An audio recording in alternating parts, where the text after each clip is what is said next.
folks displaced with no idea when they'll be able to be returned to the home, if ever, if there's a home to return to. So we're keeping them all in our prayers, and all the lives lost, and those particularly unaccounted for. There's nothing like wondering, is my husband, wife, son, daughter, mother, father alive?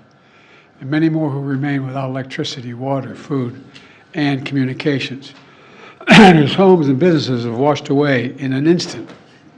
I want them to know we're not leaving until the job is done. I also want you to know I'm committed to traveling to the impacted areas as soon as possible, but I've been told that it would be disruptive if I did it right now. We will not do that at the risk of diverting or delaying any of the response assets needed to deal with this crisis. My first responsibility is to get all the help needed to those impacted areas. And I expect to be there, excuse me, I have a cold, I expect to be there later this week. I and my team are in constant contact with the governors, mayors, and local leaders. The head of FEMA, Deanne Griswold, is on the ground now in North Carolina. She's going to stay in Asheville and Appalachia region for the foreseeable future. There's been reports of over 100 dead and consequence of this storm, and there are reports of up 600 people unaccounted for because they can't be contacted. God willing, they're alive, but there is no way to contact them again because of the lack of cell phone coverage. I've directed my team to provide every available resource as fast as possible to your communities to rescue, recover, and to begin rebuilding. In addition to FEMA, it includes the Federal Communications Commission to help establish communications capability, the National Guard, the Army Corps of Engineers, and the Department of Defense are going to provide all the resources at its disposal to rescue and assist in clearing debris and delivering life-saving supplies.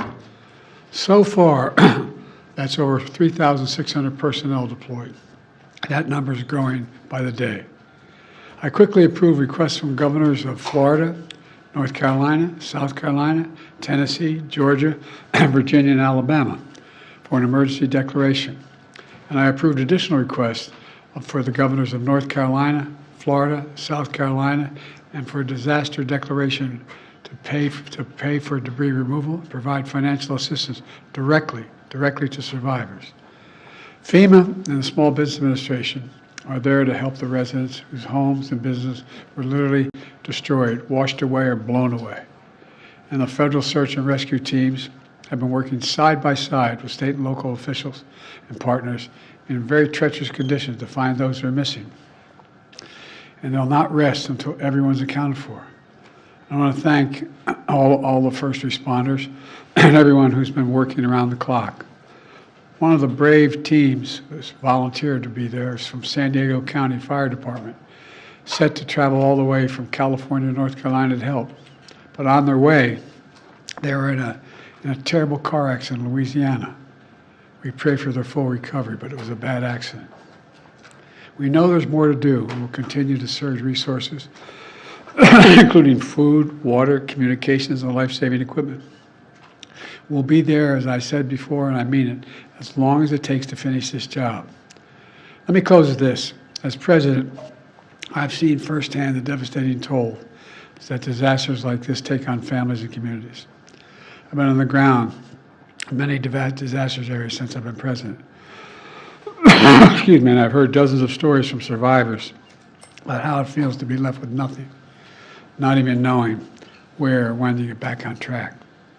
I'm here to tell every single survivor in these impacted areas that we will be there with you as long as it takes.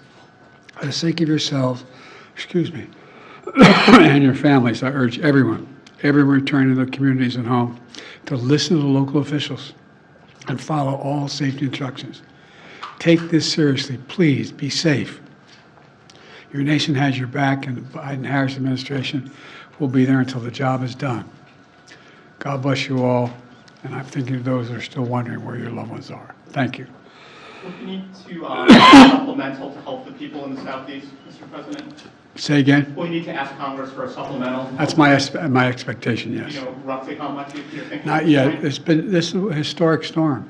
It's devastating. They've never seen anything like this before. And some of them are back-to-back, 3 storms in a row. So it's really, really devastating. Would you consider asking Congress to come back for a special session to pass a supplemental? That is something I may have to request, but no decision's been made yet. Do you have a sense of where you'll go when you are able to go, sir? Yes, I told the governor of North Carolina to go down, and I expect to be down there by Wednesday or Thursday. It would be clear for me to go. You guys have traveled with me. You know, there's an entourage. This can be disruptive. Is it a mistake for President Trump to be down there today in Georgia? Is that disruptive? I don't have any idea. On another issue, on the other side of the world in the Middle East, it's our understanding... I'm going to stick with this. What's that? I'm going to stick with this subject, but go ahead. Well, it's just the fact that Israel may be now launching a limited operation into Lebanon. Are you aware of that? Are you comfortable with their plan? I'm more aware than you might know, and I'm comfortable with them stopping. We should have a ceasefire now. Thank Do you. you expect Iran to retaliate? On the hurricane, Mr. President, why weren't you and Vice President Harris here in Washington